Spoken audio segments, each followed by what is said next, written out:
Good morning, everyone. Welcome to my YouTube channel. So, today I am going to discuss some important results from magnetic effect of current in the form of MCQs. These are very important results and always asked in your entrance exams. So, let's start with your first question. Here, the space around current carrying conductor is called magnetic field. Whenever there is flow of current through a conductor, it modifies the space around it, and the current flowing through that give rise to magnetic field. So space around current carrying conductor is called magnetic field. This is very simple question, because beginning में we will start simple and then we will proceed toward complex questions. Next है the value of absolute permeability of free space. Okay, अब the value of absolute permeability of free space. तो हमारे पास absolute permeability exactly है क्या? तो जब magnetism में हम जानते हैं Biot Savart's law, we are familiar with this term. तो वॉइट-सेवर्ट्स लॉ के अकॉर्डिंग जो मैग्नेटिक फील्ड होता है that is mu naught upon 4 pi IDL sin theta upon r square. This here mu naught, it is absolute permeability of free space, and its value, this mu naught upon 4 pi, its value is 10 raised to power minus 7 Tesla per ampere meter. तो ये हमारे पास value होती है यहाँ पे absolute permeability की. So from there ये जो म्यू नॉट है आपका that is equal to 4 pi into 10 raise to power minus 7 tesla per ampere metre. Here this is the value. अब हेयर आपके पास जो है ये जो यूनिट्स हैं that is in the form of weber, ampere and metre. तो हुआ क्या है एग्जैक्टली यहाँ पर, वी नो मैग्नेटिक फील्ड के यूनिट होते हैं tesla, and weber is unit of magnetic flux. Magnetic flux होता है magnetic field into area. When आपके मैग्नेटिक फील्ड एरिया के साथ एसोसिएट होता है then there is production of flux whose units are weber here. Now I have written 10 raised to power minus 7 tesla per ampere metre.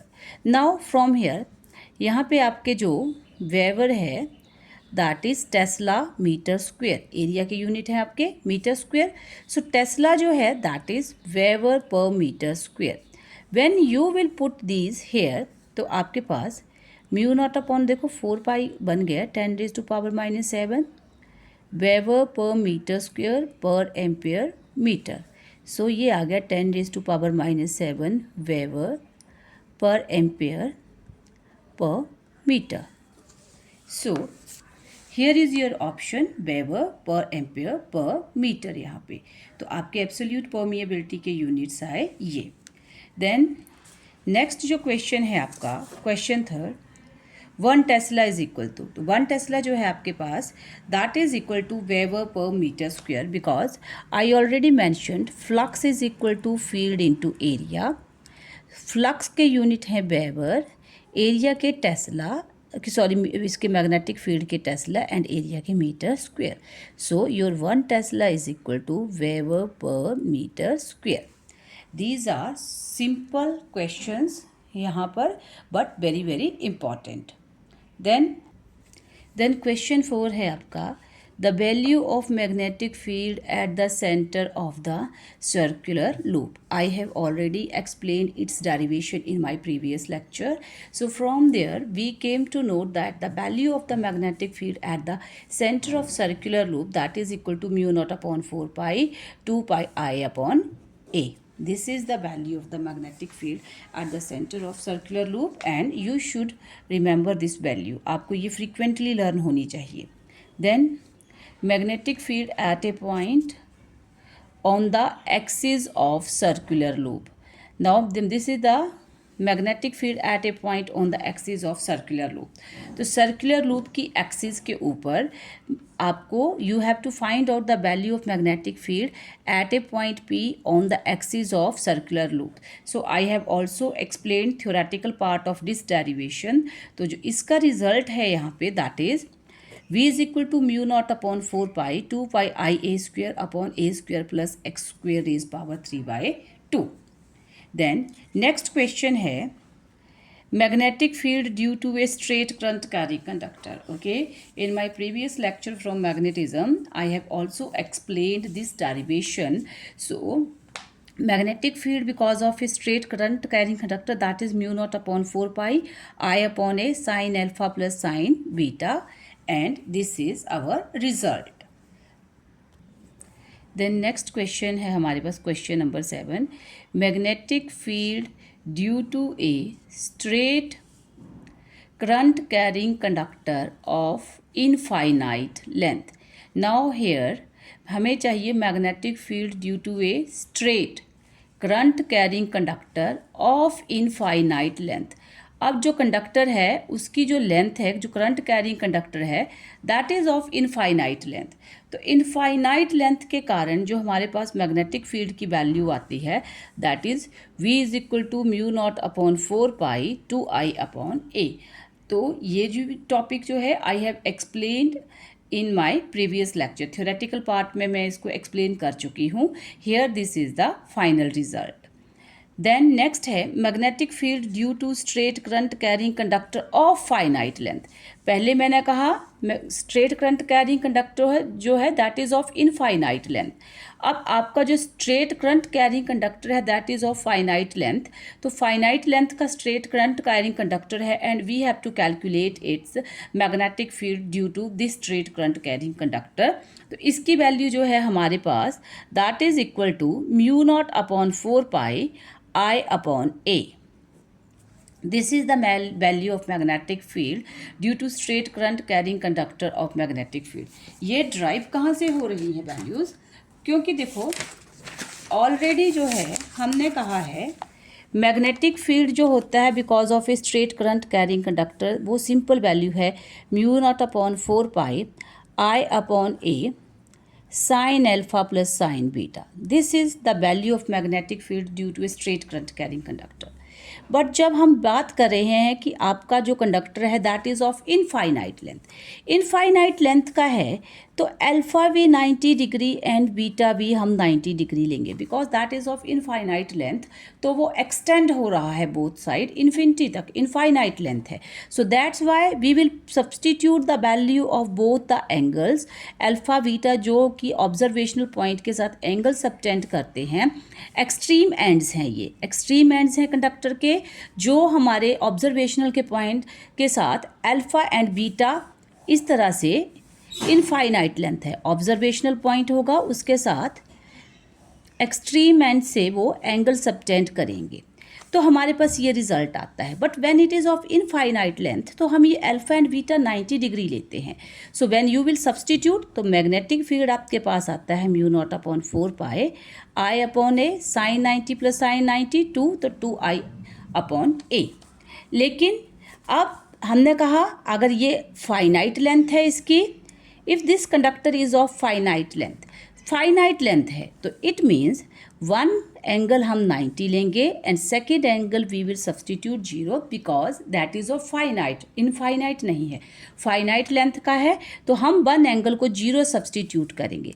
तब हमारे पास इसमें जो value put करेंगे तो म्यू नॉट अपॉन 4 पाई आई अपॉन ए हमारे पास, बिकॉज वन साइन 90 1 और दूसरा 0, तो ये हमारे पास वैल्यू आएगी because of finite length. Then next है ये अभी तक मैंने I didn't explain this theoretical part of this topic, but यहाँ पे रिजल्ट डिस्कस कर लेते हैं. क्या है? Magnetic field due to a current carrying straight conductor on its perpendicular bisector.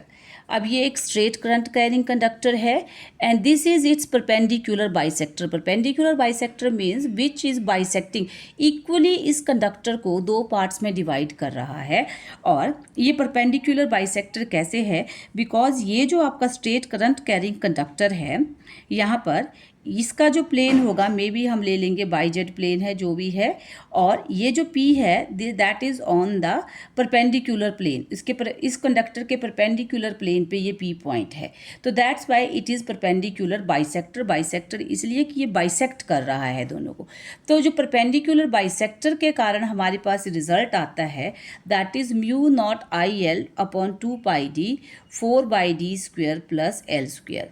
So just अभी इस रिजल्ट्स को माइंड में रखिए, keep this result in your mind, it is very important result. Magnetic field due to a current carrying straight conductor on its perpendicular bisector, so its value is mu naught I L upon 2πd √4d square plus L square. Then here देखिए ये जो L है length of conductor है and D is the distance of observational point from the centre of conductor. तो हमारे पास ये result आता है इस चीज़ के लिए। देन नेक्स्ट क्वेश्चन है हमारे पास 10, magnetic field at the centre of current carrying rectangular coil. Now this is a rectangular coil and we have to calculate magnetic field at the center of this current carrying rectangular coil, जिसमें से current I जो भी है current I flow हो रहा है, and we have to calculate magnetic field because of this current carrying rectangular coil at its center. So its value is जो magnetic field because of a rectangular current carrying coil के कारण आता है that is 2 mu naught I upon pi BL √b square plus L square, where I is current flowing through conductor, B and L are breadth and length of this conductor। यहाँ पे तो ये rectangular coil है, ये इसकी breath centre है तो breath b/2 और लेंथ भी L/2 तो यहाँ पे मैग्नेटिक फील्ड की value 2 mu naught I upon pi BL √b square plus L square. ये सारे डेरिवेशन जो है in my next lectures I am going to explain them thoroughly, पूरी तरह से उनको एक्सप्लेन करूँगी। देन नेक्स्ट है magnetic field at the centre of current carrying hexagon. तो this is also very important result, सीधा आपके एंट्रेंस एग्जाम्स में पूछे जाते हैं, ये वैल्यूज़ पूछी जाती हैं, तो we have to learn these values. तो magnetic field due to at the centre of current carrying hexagon के कारण जो मैग्नेटिक फील्ड सेंटर पे आता है that is √3 mu naught I upon pi A. यहाँ पे हेक्सागन है और उसकी जो हर एक साइड है, ये हर एक देखो यहाँ पे जब हम इनको मीट करवा रहे हैं तो ये राइट एंगल इक्विलेटरल ट्राइंगल्स बन रही हैं, तो ये साइड हर जो है दैट इज़ ए साइड है इसकी, और इसके कारण जो वैल्यू आती है √3 mu naught I upon pi a. अभी तक सिर्फ आप इस रिजल्ट्स को लर्न रखेंगे। Then magnetic field due to current carrying conductor subtending angle theta at centre. Magnetic field due to a conductor subtending angle theta at centre. तो एक current carrying conductor है that is subtending angle theta with centre at centre, तो centre के साथ वो angle theta बना रहा है। तो when current flows such type of arrangement, तो मैग्नेटिक फील्ड की वैल्यू जो होती है that is mu naught upon 4π2I upon a into theta.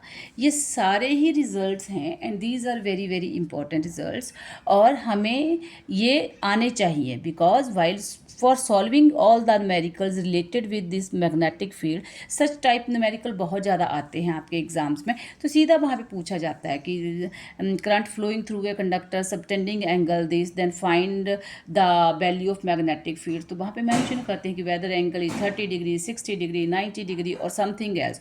तो when you know these results you can solve them. So और ये जो आपके हेक्सागन और रेक्टेंगुलर कॉइल के कारण जो मैग्नेटिक फील्ड की वैल्यूज़ हैं वो डायरेक्ट ये सिंपल रिजल्ट्स पूछे जाते हैं, सीधी इनकी वैल्यूज़ पूछी जाती हैं, तो ये बहुत ज़्यादा इंपॉर्टेंट रिजल्ट्स हैं। तो प्लीज़ इनको लर्न कीजिए, और नेक्स्ट चैप्टर जो मेरे नेक्स्ट लेक्चर्स आएंगे उनमें I am going to explain, ये जो बाकी के रह गए हैं हमारे पास उनको मैं एक्सप्लेन करूँगी। So thank you students, please keep on watching my videos, like my channel and subscribe it. Thank you.